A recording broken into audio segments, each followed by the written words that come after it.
دی زمانه کې خو یارانو نه ماران جوړ دي دی زمانه کې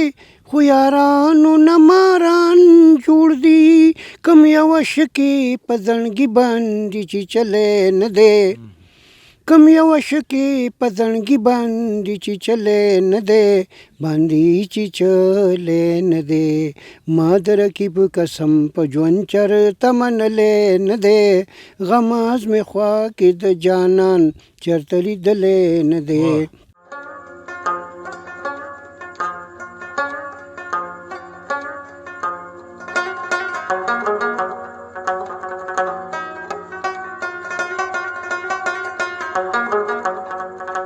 د پاسون ټي وي درنو او قدرمنو مینوالو د پروګرام ادب او کلتور سره زه ستاسو کوربه محب مومن نن د خیزو په سیمه کې د یو ستر شخصیت او د پښتو د ژبې نوموړی شاعر او صحافي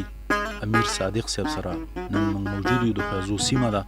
امیر صادق صاحب د یو مشهوري سیمې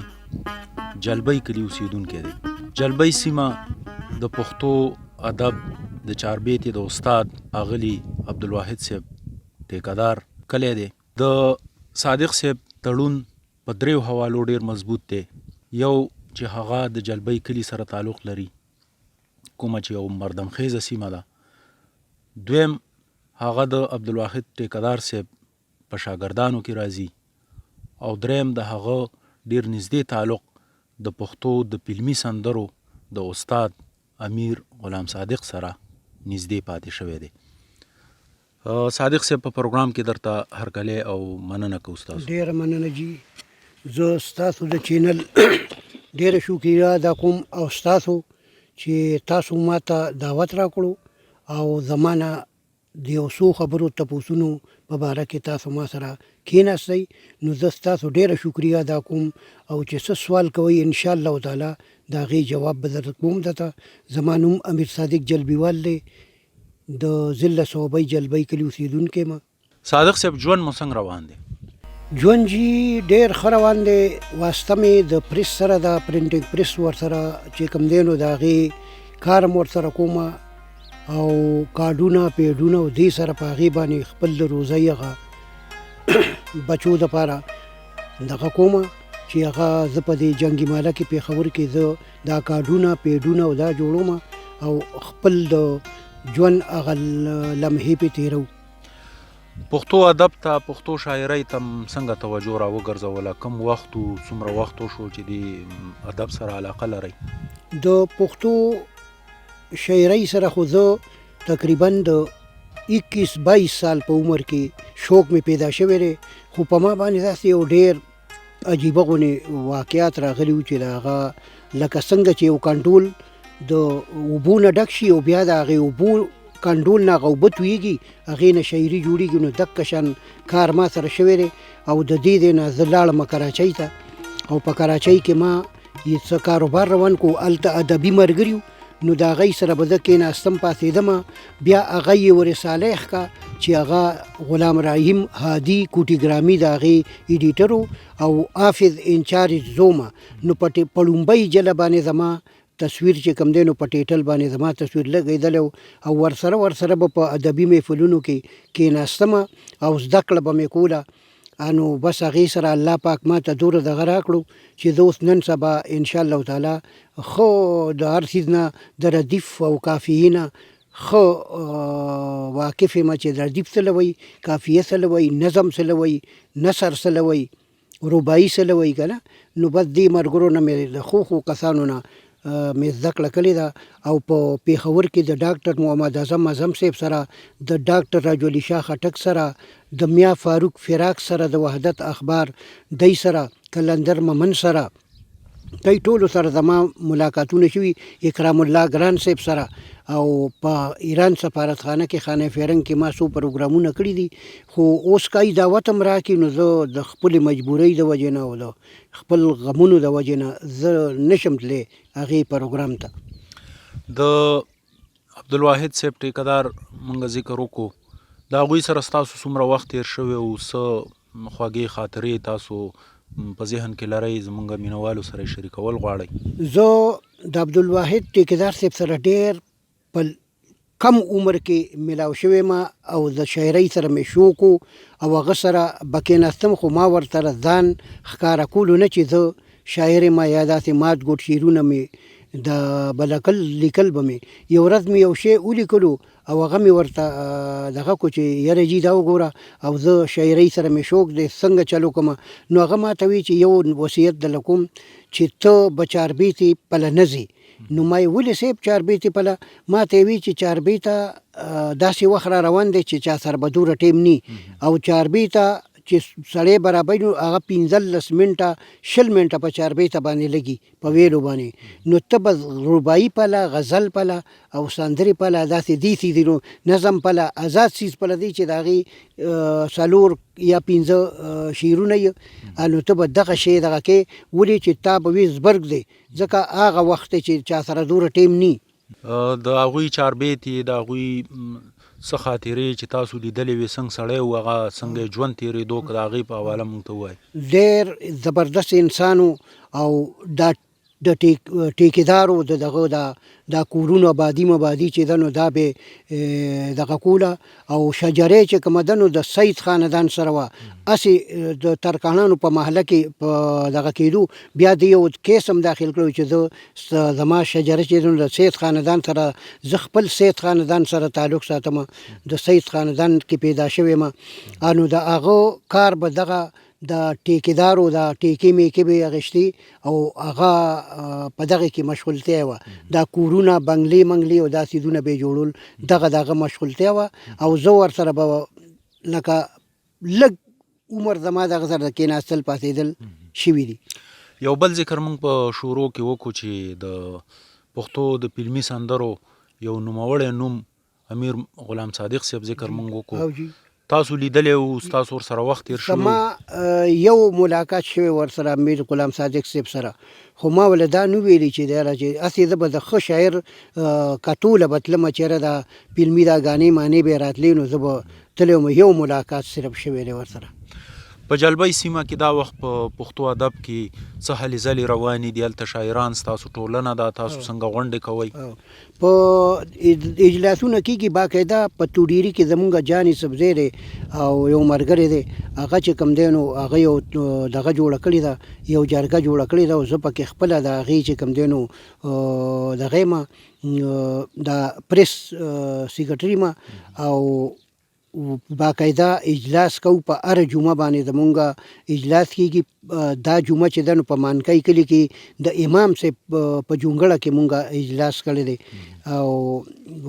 په 15 ورځې پس باندې زمونږ اجلاس او را سره 15 شاعرانی او دغه دی په هغې کې داسې واړه هلکان مې چې هغه یې زده کړم کوي او ښه کلامونه دغه کوي نو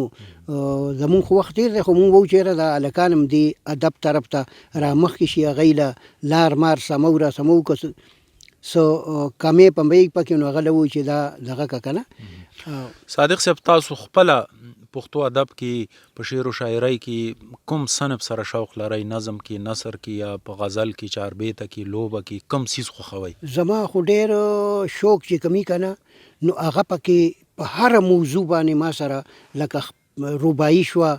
غزل شو نظم شو حمد شو زه ولې زما داسې یو دغه دی که نه پروګرام دی چې په هغې کې به چېرته د زنانو پروګرام راغی د هغې ما سره ایټمي د ماشومانو پروګرام راغی د سکولونو پروګرام له ما په نمبل یونیورسټۍ اسلام آباد کې چې دی نو ایوارډ اخیستی دی او په فیسبوک باندې به تاسو کتلی می د کالم والې سره ما شاعري کړې ده او زه غزل مې ډېر خوښي چې یاره لکه د غزل سره مې ډېر شوق دی او کله چې احمد ګل به غزل وي نو د احمد ګل طرز هم چې کوم دی نو هغه ډېر مزیدار او ویلو کې هم ډېر استاد نو غزلي خو چې ښه ګلوکار یې ووایي نو د طرز جوړول او د هغې اویل نو خوند سیوا شي لکه دغه یو غزل دی زما چې دغه سره په خانه فرنګ کې میا فاروق فراق صاحب ناستو او دغه حنیف خلیل هم ناستو ډېر مزګري ناستو ما ته دی دعوت راکړو چې یو غزل ووایه او ترنم سره یې ووایه. نو هغې ما غزل هغه شروع داسې وکړه چې قدم په خیال کې د زړګې مې چرته دل نه کړې دغه جونګړه ده په دې راته وربل نه کړې قدم په خیال کې د زړګې مې چرته دل نه کړې ستا د بڼو څوکې مې زړه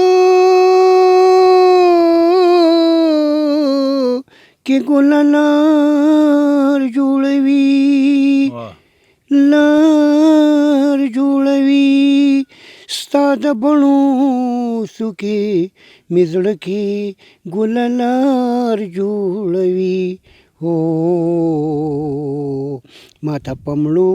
سترګو به هېڅکله کتل نه کړې دغه جونګړه ده په دې راته وربل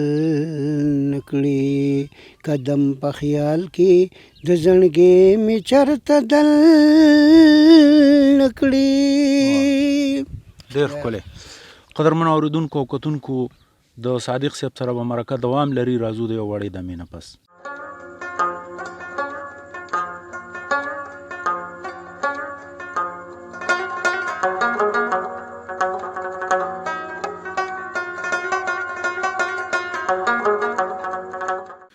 بیا ستړي مه شئ. قدرمنو کتونکو زموږ مرکه دوام لري. د صادق صاحب نه به ښکلې ښکلې زمزمې اورو، د هغوی غزلونه به اورو او هغوی سره به خبرې کوو. صادق صاحب د پښتو شاعرۍ ذکر تاسو وکړو چې د ډېر وړوکوالي نه تاسو د پښتو شاعرۍ سره شعر و شاعرۍ سره تړون لرئ. تر اوسه هم څو چاپ آثار دي، څه کتابونه هم چاپ شوي دي؟ صاحب ډېر ښه تپوس دې کړی دی، خو هر زه چې څنګه څومره شاعري ما کړې ده نو ټول مواد را سره پراته دي او په دې کې ما یعنې د ټول لکه صد کیسر شو، شیرم ترکی شو، د دوی په جلسو کې ما یعنې شعرونه ویلي دي دغه کړی، خو الله په سر باندې حاضر دی د دوی ټول محفلونه ما کړي. خو که د دوی د طرف نه سم داسې یو کومک شوی چې ګینې ورېږه دته یا د کتاب شکل ورکړو چې د سره څه مدد وکړو یا ورسره نور داسې څه مدد وکړو چې یاره دله څه په طریقې سره څه پیسې یا وله چاته څه بچې مچې برتي کړو. د دې خلکو نه سخت ګیلمنې ما د دې خلکو نه بل ټول مواد را سره پراته دي او ما په خپل زړه کې خدا اقرار کړی دی چې یا د زمونږ د ډپارټمنټ چې کوم دی زمونږ د کتابونو د دی نه مې سخته کلچر ډپارټمنټ هغه یم چې دی نو هغې ته هم سوال کوم چې مثال خبره کوم. خو اوس زما د عمر هم داسې دی او هغه دغه یو شعر دی چې وایي په ژوندون چې د زما ونه کړو قدر نو پس د مرګه مې بیا مه جاړه په قبر او په ژوندون چې مې په کاڼو ګټو ولي نو خړو خاورو نه مې هم که ځنکې صبر. زه په کتاب بیا څه کوم چې زما په ژوند چاپ نشي، زه وایم چې ما دی ته اډو پرې نه خوې ولې چې ما سره د خپلو افسرانو د خپلو مشرانو هېڅ کومک نه دی کړی نو زه دا کتاب چاله پرېږدم چاله چاپ کوم ځکه په ژوندون کې خدای ما سره هېڅ کومک نه دی کړی. د غریبۍ او د مجبورۍ د وجې نه ټول مواد ما سره پراته دي او صاحب دا ان قریبه ده چې وام نن ولته تیلې ورته کوم سبا ولته تیلې ورته کوم دومره دغه او په خوارۍ مزدورۍ کې دورۍ چې ځان له مزدوري کوو په هغې کې ځان له ډوډۍ روزۍ او د دې تکل کوو او په جایداد باندې چا مې په جایداد باندې عمله دغه کړې ده قبضه. زه په کراچۍ کوم سړی لغونې درون دی نو 14 کاله ما کیسو چلولو او د عدالت د طرف نه ما ته ډیګري میلاو ده او دخل میلاو دی خو سړی زورور دی نو نه د هغه د یارې نه پولیس ځي چې ما له قبضه والي او زه دا سوالم د خپل افسرانو ته کوم چې کاغذات دې وکتی شي که د دوی نو دله دې ورکړي که زما یې نو ماله دې راکړي خو هسې قبضه کړې ده نو 14 کاله کیس پې ما وچلولو او زما 12-13 لاک روپۍ ولګېدې په هغې باندې او 3 وکیلان نو زه هغې له پیدا کړم که ځان له بچي مې دي نو هغه هم بېروزګاره دي څوک په کرایه باندې رشکه چلوي څوک د چا سره په دوکان کې دي تعلیمونه یې نه دي کړي د غربت د وجې نه ای تعلیم نه هم پاتې شوي دي نو پلار زما په وړوکوالي کې وفات شو نو زه هم چې دی نو 3 4 5 کې د ګټې څوک نه نو ما هم سکول پرېښو نو بیا مې ځان له په چته کار په هوټل کې کار چته په څه کار چته څه او د روزۍ دپاره او چې هلته کراچۍ نه رالم نو دلته دا کار شوی چې زما جیداد چا خرڅ کړی و جیداد یې په خپل خرڅ کړی قبضه کې ولې زما ځمکه ورکړي نو 14 کاله وشول چې په 14 کاله کې یو عدالت ته دا پته ونه لګي چې دا ښځه ده او که دا سړی دی نو دا به څنګه دغه خو په دې پوه شه چې دا دوکه ده او د چا لاس دی یعنې هغه نه پوهېږي چې یاره یعنې دا د چا حق دی نو بس زه دا هم سوال کوم دغه له خپلې محکمو ته ټولو ته چې زما کاغذات دې وکتی شي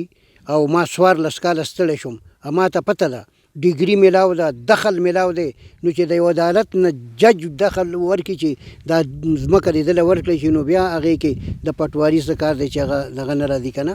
نو زه دا سوال هم کوم چې زه د ډېر مجبورۍ د وجې نه زما نه دا څیزونه پاتې دي ما درکیب قسم په ژوند چرته منلی نه دی غماز می خوا کې د جانان چرته لیدلی نه دی غماز می خوا کې د جانان چرته لیدلی نه دی ما د رقیب قسم په ژوند چرته منلی نه دی غماز می خوا کې د جانان چرته لیدلی نه دی غماز می خوا کې د جانان چرته لیدلی نه دی تا که ارسو ما ته په زړه باندې داغونه راکړل تا که ارسو ما ته په زړه باندې داغونه راکړل یو ورځ مې چرته د خولې نه راوتلی نه دی یو ورځ مې چرته د خولې نه راوتلی نه دی او راوتلی نه دی ما د رقیب قسم په ژوند چرته منلی نه دی غماز مې خوا کې د جانان چرته لیدلی نه دی زما په زړه باندې که څومره غمونه تیر دي زما په زړه باندې که څومره غمونه تیر دي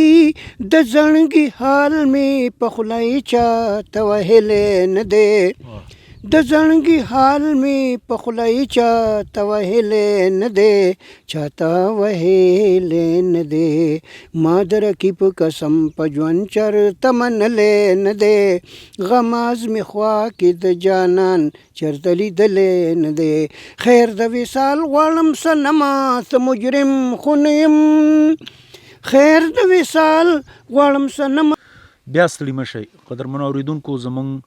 قدرمنو کتونکو زموږ مرکه دوام لري د صادق صاحب نه به ښکلې ښکلې زمزمې اورو د هغوی غزلونه به اورو او هغوی سره به خبرې کوو صادق صاحب د پښتو شاعرۍ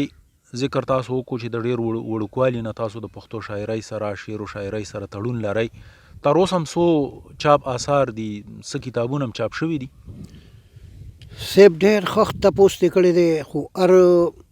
زه چې څنګه څومره شاعري ما کړې ده نو ټول مواد را سره پراته دي او په دې کې ما یعنې د ټول لکه صد کیسر شو شیرم ترکی شو د دوی په جلسو کې ما یعنې شعرونه ویلي دي دغه کړی خو الله په سر باندې حاضر دی د دوی ټول محفلونه ما کړي خو که د دوی د طرف نه سم داسې یو کومک شوی چې ګینې ورېږه دته یا د کتاب شکل ورکړو چې د سره څه مدد وکړو یا ورسره نور داسې څه مدد وکړو چې یاره دله څه په طریقې سره څه پیسې یا ولې چاته څه بچې مچې برتي کړو د دې خلکو نه سخت ګیلمنې ما د دې خلکو نه بل ټول مواد را سره پراته دي او ما په خپل زړه کې خدا اقرار کړی دی چې یا د زمونږ د ډپارټمنټ چې کوم دی زمونږ د کتابونو د دی نه مې هم سخته کلچر ډپارټمنټ هغه هم چې دی نو هغوی ته هم سوال کوم چې مثال خبره کوم خو اوس زما د عمر هم داسې دی او هغه د دغه یو شعر دی چې وایي په ژوندون چې د زما ونه کړو قدر نو پس د مرګه مې بیا مه جاړه په قبر او په ژوندون چې مې په کاڼو ګټو ولي نو خړو خاورو نه مې هم که ځنکې صبر زه په کتاب بیا څه کوم چې زما په ژوند چاپ نشي زه وایم چې ما دی ته اډو پرې نه خوې ولې چې ما سره د خپلو افسرانو د خپلو مشرانو هېڅ کومک نه دی کړی نو زه دا کتاب چاله پرېږدم چاله چاپ کوم ځکه په ژوندون کې خدای ما سره هېڅ کومک نه دی کړی د غریبۍ او د مجبورۍ د وجې نه ټول مواد ما سره پراته دي او سیب دا ان قریبه ده چې وام نن ولته تیلې ورته کوم سبا ولته تیلې ورته کوم دومره دغه او په خوارۍ مزدورۍ کې دوی چې ځان لا مزدوري کوو په هغې کې ځان لا ډوډۍ روزۍ او د دې تکل کوو او په جیداد باندې چا مې په جیداد باندې عمله دغه کړې ده قبضه زه په کراچۍ کوم سړی لغونې دروند دی نو 14 کاله ما کیسو چلولو او د عدالت د طرف نه ماته ډیګري میلاو ده او دخل میلاو دی خو سړی زورور دی نو نه د هغه د یارې نه پولیس ځي چې ما له قبضه والي او زه دا سوالم د خپل افسرانو ته کوم چې کاغذات دې وکتې شي که د دوی نو دله دې ورکړي که زما یې نو ماله دې راکړي خو هسې قبضه کړې ده نو 14 کاله کیس پې ما وچلولو او زما 12-13 لاک روپۍ ولګېدې په هغې باندې او 3 وکیلان نو دا هغې له پیدا کړم که ځان له بچي مې دي نو هغه هم بېروزګاره دي څوک په کرایه باندې رشکه چلوي څوک د چا سره په دوکان کې دي تعلیمونه یې نه دي کړي د غربت د وجې نه ای تعلیم نه هم پاتې شوي دي نو پلار زما په وړوکوالي کې وفات شو نو زوم چې دی نو 3 4 5 کې د ګټې څوک نه نو ما هم سکول پرېښو نو بیا مې ځان له په چته کار په هوټل کې کار چته په څه کار چته څه او د روزۍ دپاره او چې هلته کراچۍ نه رالم نو دلته دا کار شو چې زما جیداد چا خرڅ کړی و جیداد یې په خپل خرڅ کړی قبضه کې ولې زما ځمکه ورکړي نو 14 کاله وشول چې په 14 کاله کې یو عدالت ته دا پته ونه لګي چې دا ښځه ده او که دا سړی دی نو دا به څنګه دغه خو په دې پوه شه چې دا دوکه ده او د چا لاس دی یعنې سړی نه پوهېږي چې یاره یعنې دا د چا حق دی نو بس زه هم سوال کوم دغه له خپلو محکمو ته ټولو ته چې زما کاغذات دې وکتې شي او ما 14 کاله ستړی شوم ما ته پته ده ډیګري میلاو ده دخل میلاو دی نو چې د یو عدالت نه جج دخل ورکړي چې دا ځمکه دې دله ورکړی شي نو بیا هغې کې د پټواري څه کار دی چې هغه دغه نه راځي که نه نو زه دا سوال هم کوم چې زه د ډېر مجبورۍ د وجې نه زما نه دا څیزونه پاتې دي صادق صاحب مرکې ډېر خوند کړی دی تاسو سره خبرې اترې خو په منځ منځ کې به ستاسو نه شعر و شاعري هم اورو ولې چې کتونکي به په دې انتظار وي نو داسې ښکلی غوندې یو کلام لکه ړومبی چې تاسو یو نمونه وړاندې کړه هغه هم په ترنم کې ښه جي ښه نو بس ترنم کې به درته ووایم که نه چې دغه دی چې یو خو دا دی چې ما درکیب قسم په ژوند چرته منلی نه دی غماز می خوا کې د جانان چرته لیدلی نه دی غماز می خوا کې د جانان چرته لیدلی نه دی ما درکیب قسم په ژوند چرته منلی نه دی غماز می خوا کې د جانان چرته لیدلی نه دی غماز می خوا کې د جانان چرته لیدلی نه دی دی زمانه کې خو یارانو نه ماران جوړ دي دی زمانه کې خو یارانو نه ماران جوړ دي کم یوه شکې په زړګي باندې چې چلی نه دی کم یوه شکې په زړګي باندې چې چلی نه دی باندې چې چلی نه دی ما درکیب قسم په ژوند چرته منلی نه دی غماز می خوا کې د جانان چرته لیدلی نه دی تا که ارسو ما ته په زړه باندې داغونه راکړل تا که ارسو ما ته په زړه باندې داغونه راکړل یو ورځ مې چرته د خولې نه راوتلی نه دی یو ورځ مې چرته د خولې نه راوتلی نه دی او راوتلی نه دی ما درکیب قسم په ژوند چرته منلی نه دی غماز می خوا کې د جانان چرته لیدلی نه دی زما په زړه باندې که هر څومره غمونه تیر دي زما په زړه باندې که هر څومره غمونه تیر دي د زړګي حال مې په خوله چاته وهلی نه دی د زړګي حال مې په خوله چاته وهلی نه دی چاته وهلی نه دی ما درکیب قسم په ژوند چرته منلی نه دی غماز می خوا کې د جانان چرته لیدلی نه دی خیر د وصال غواړم صنما څه مجرم خو نه یم خیر د وصال غواړم صنم څه مجرم خو نه یم فقیر د در نه بینوای چا شړلی نه دی فقیر د در نه بینوای چا شړلی نه دی چا شړلی نه دی ما د رقیب قسم په ژوند چرته منلی نه دی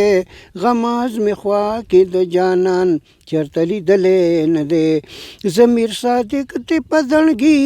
باندې سورې سورې کړم ضمیر صادق دی په زړګي باندې سورې سورې کړم ښخ شوی غشی مې د زړه نه لا وتلی نه دی ښخ شوی غشی مې د زړه نه لا وتلی نه دی او لا وتلی نه دی ما د رقیب قسم په ژوند چرته منلی نه دی غماز مې خوا کې د جانان چرته لیدلی نه دی. ډېر خوندور کلام و صادق صاحب. ستاسو په شاعرۍ کې درد دی، ښکلا ده. مخکې څه ارادې لرئ؟ څومره کتابونه چاپ ته اراده ده که یو څوک داسې پیدا شي چې هغه ووایي چې زه صادق صاحب ستاسو د کتابونو خرچه برداشت کوم، څومره مواد لرئ؟ مواد خو ما د خلکو د ډېرو غټو غټو شاعرانو دا کتابونه داسې کتلي دي، خو د هر چا په کتاب کې یو کیسه شروع شوي چې هغه پکې دغه نو چته چې یو 10 پاڼې برابر شي نو یو غزل پکې به ومومي یا به پکې یو نظم ومومي نو بیا به پکې پلاني دی لړمه دا داسې کتابونه خو که زه چاپ کوم نو 10 چاپ کولی شم، خو چې خب لکه دغه سره یې که نه نو غټ کتابونه دوا او په معیار او په هغې کې چاڼ شي او دغې وشي چې غلطه شاعري ولې زمونږ د عمر هم داسې دی چې الله سبا د الله په دربار کې مونږ شرمنده نه یو چې هغه د دې خلکو لپاره داسې د فحاشۍ یا د نور د دغه شاعري وي نو هغه شاعري دی الله مانه نه کوي او نه چې دی نو مطلب دا دی د هغې شوق ساتم ښه شاعري چې کومه ده نو هغې نه به تقریبا یو 2 کتابونه چاپ شي او دغه د خدای په فضل سره دا هم درته وایم چې بل د الله غفور رحیم دی زه چې دا دی لګیا یم نو نه پاڼه شته دا دی مشاعره مې موکه ګنټه دغه وشو کتاب پاڼه ماړه مې مخې له نه دی لیکلې نه دی نیولې او بس هغه قدرتي او دا یاد او دا هم ټول د الله پاک یو ډېر دغه دی او فضل دی. دا اوس وخت کې چې موږ په فیسبوک باندې یا په د سوشل میډیا باندې کومه شاعري ګورو یا په دې کیسټو کې په دې فلمونو کې یا د سیډي په دې ډرامو کې څه اورو وایي پتاسه یم او پتاسه او سټرابري جینۍ او دا جینۍ او هغه جینۍ. دې شاعرۍ ته په کوم نظر ګورئ چې دې د پښتون کلتور هغه مشاهده ورانه کړه که یا فایدې ورسوله؟ نو هغه دام دی کنه چې هغه کم بعضې شاعران دي کنه په وایي په دوزخ کې به د دوزخ سپي به نو همدقه شي چکري یاره ډېر راته ښکارېږي چکري یاره لمسه د غماز مې سوځوي یاره ستا مینا مې شوله بیماری یاره ستا مینا مې شوله بیماری یاره لمسه د غماز مې سوځوي یاره ما پې مال او سر دواړه قربان کړلو ما پې مال او سر دواړه بایللی دي ما پې مال او سر دواړه بایللی دي کړي مې د عشق جواری یاره کړي مې د عشق جواری یاره لمسه د غماز مې سوځوي یاره نو مال که د صادق غواړي دا نشته دی مال که د صادق غواړي دا نشته دی دی په جلبۍ کې ناچاري یاره دی په جلبۍ کې ناچاري یاره لمسه د غماز مې سوځوي یاره. ډېره مننه زه ستاسو د چینل او ستاسو ډېره شکریه ادا کوم. زنده‌باد زنده‌باد پاکستان زنده‌باد. مال که د صادق غواړي دا نشته دی مال که د صادق غواړي دا نشته دی دی په جلبۍ کې ناچاري یاره. قدرمنو دا د جلبۍ سیمې هغه ناچاره شاعر چې نومي امیر صادق دی او په زړه هم صادق دی، خو د ټولنې بعضې بااثره خلک بعضې شتمن خلک د دا قسمه شاعرانو مالونو ته غله دي، مالونه یې وهي، قبضې ترې لګوي، د هغه په جایدادونو، د هغه په میراث. د صادق صاحب ژوند د پښتو ادب دپاره وقف دی. د هغه خدمات، د هغه ټولې هلې ځلې د پښتو ادب دي. قدرمنو، که نن مو وګورو نو د صوابۍ سیمه د حکومت نیمه برخه د صوابۍ د سیمې نه ده. د هغه ځای سپیکر، د هغه ځای سنیټران، د هغه ځای منیګان، د هغه ځای وزیران. تاسو د صادق صاحب په خبرو کې واورېدل چې د هغه عمر د 80 نه اوړېدلی دی او د پښتو د ادب خدمت کوي، را روان دی. د هغه په ځمکو قبضه لګېدلې ده. هغه یو کتاب، یو وړوکی کتاب چې 40-40 زره روپۍ خرچه پرې راځي، د هغې د چاپ کولو قابل نه دی. د هغه مالی حالت خراب دی. په دې ویډیو کې به تاسو د هغه نمبر ووینئ. که څوک کوم کتونکي د درد والا خلک، د احساس والا خلک کول غواړي چې هغوی سره تماس ونیسي، ډایرکټ د هغوی سره تماس ونیسئ. زه په دې ویډیو کې تاسو ته د هغوی نمبر در کوم. د هغوی سره مرسته وکئ. د هغه واکدارانو نه چې په صوبه کې په چوکو ناست دي، د هغوی نه زه مطالبه کوم، غوښتنه کوم چې د دوی کومه مسله ده، کومه شخړه ده، کوم شتمن خلک د دوی په جایدادونو قبضه کول غواړي، د هغوی نه دا خواست دی چې د دوی سره انصاف وشي. د نن پروګرام هم دومره و. د یو بل پروګرام سره بیا به راځو، د یو بل شاعر سره. زه محب مومند ستاسو نه اجازت غواړم. په لوی الله م سپارم.